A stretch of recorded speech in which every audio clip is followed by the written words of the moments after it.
আজকে আমাদের রুমে হচ্ছে ব্রেড। তো হ্যালো এভরিওয়ান, সবাই কেমন আছো? আশা করছি সবাই ভালো আছো। আজকে সকাল সকাল গিয়েছিলাম দোকানে, না হলে অনেক রোদ উঠে গরম লাগে। তো দেখো দোকানে গিয়ে আমরা ব্রেড নিয়ে আসছি, আর জলও শেষ হয়ে গিয়েছিলো, জল নিয়ে আসছিলাম। তো এই যে ভাই এখানে এসেই রুমে এসব কিছু রেডি করে নিয়েছে সকালের টিফিন। আর হ্যাঁ, আমরা কিন্তু সাথে আমও নিয়ে এসেছি। আজকে কিন্তু আম দিয়ে ডাল খাবো। খুবই রোদ দিয়েছে, গরম দিয়েছে, কি আর বলবো। আজকে একটু টক জাতীয় খেলে আলাদাই ভালো লাগবে। গরমের সময় তো টক জাতীয় খেলে আলাদাই মজা লাগে, কি আর বলবো। আর মেয়েরা তো টক জাতীয় জিনিস খাবার খুবই আনন্দ পায়, খেতে খুবই ভালো লাগে, লোভনীয় জিনিস।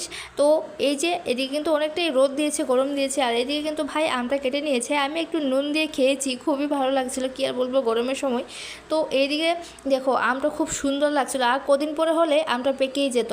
তো এইদিকে এখন আমরা ডালটা হয়ে গেছে মোটামুটি, এখন আমটা টুকরো টুকরো করে দিয়ে দেবে। তোমরা কারা কারা আম দিয়ে ডাল খাও অবশ্যই জানিও। আর হ্যাঁ, তোমরা কারা কারা গরমের সময় আচার ধরে রেখেছো অবশ্যই জানিও। কি কি আচার বানিয়েছো এটা অবশ্যই জানিও, আমরাও বানাবো আচার। তো এই দিয়ে কিন্তু আমাদের ডালটা মোটামুটি হয়ে গেছে। এত গরম পড়েছে, কি আর বলবো, রুম থেকে বেরোতেই পারি না। দুপুরবেলায় তাই অনেক রোদ, অনেক।